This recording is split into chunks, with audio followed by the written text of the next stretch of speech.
రమ్మన్నారట sir. అసలు నువ్వేమనుకుంటున్నావయ్యా? నువ్వు కొట్టింది ఎవరినో తెలుసా? కింగ్ మేకర్ లక్ష్మారెడ్డి గారి కొడుకుని.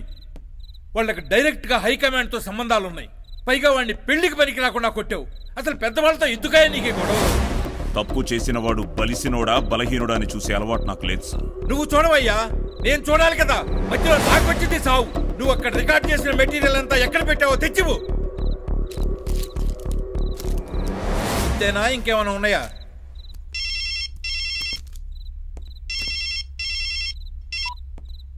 రెడ్డి గారు, ఇప్పుడే మహంకాళికి దొబ్బులు పెట్టా. ఆ రికార్డ్ చేసిన మెటీరియల్ అంతా నా దగ్గరకు వచ్చింది. మీరు ఇక టెన్షన్ పడకండి. ఏంటయ్యా టెన్షన్ పడొద్దంటావు? నీకు అసలు గుర్తుందా లేదా? ఒక్కసారి టీవీ చూడు, మొత్తం గొప్ప అయింది. టీవీలో, నెట్ లో, యూట్యూబ్ లో, పేపర్ లో ఎక్కడ చూసినా నా కొడుకు గురించే లక్షలు డబ్బులు తింటారు, పనులు మాత్రం చేయరు. ఏంటండి మీరు మాట్లాడేది? మంగళే మంగళే ప్రముఖ సినీ నటి తనీషపై మల్లిడి విశాల్ రెడ్డి అసభ్యంగా ప్రవర్తించి అత్యాచారానికి ప్రయత్నించినట్టు నేరం సాక్ష్యాధారాలతో నిరూపించడమైనది. కావున అతనికి సెక్షన్ 354 ప్రకారం 5 సంవత్సరాలు కఠిన కారాగార శిక్ష విధించడమైనది.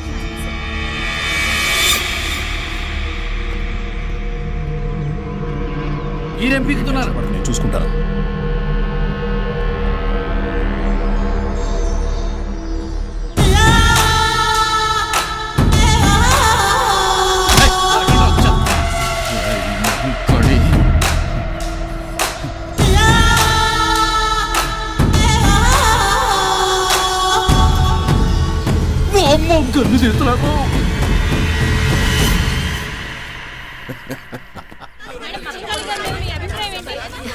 మహంకాళి, ఆయన ఎలాంటి ఆఫీసర్స్ ఉండబట్టే ప్రజల్లో ఇంకా పోలీసుల మీద గౌరవం, నమ్మకం మిగిలినాయని నా అభిప్రాయం. చూడండి, మీరు నన్ను అడిగేవారు మీ ఫేవరెట్ హీరో ఎవరు అని. నేనెప్పుడూ మీకు సమాధానం చెప్పలేదు. But today I have an answer. నా favourite hero Mahankali garu. Because he's not a real hero, he's a real hero.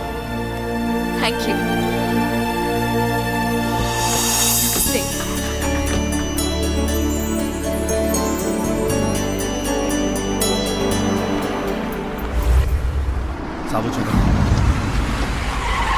సలాం సాబ్, ఆ లడ్డుగాడు సిటీలోకి వచ్చింది సాబ్. గా అనిల్ కుమార్ తమ్ముడు మహేష్ హర్షద్ భాయ్తో కలిసిపోయింది సాబ్. రేపు జూబ్లీ బస్ స్టాప్ లా గాలి ఇద్దరి మధ్యలో మనీ ఎక్స్చేంజ్ జరగబోతుంది సాబ్. సార్, చాలా కష్టపడ్డాం సార్. ఇది థ్యాంక్స్ సాబ్.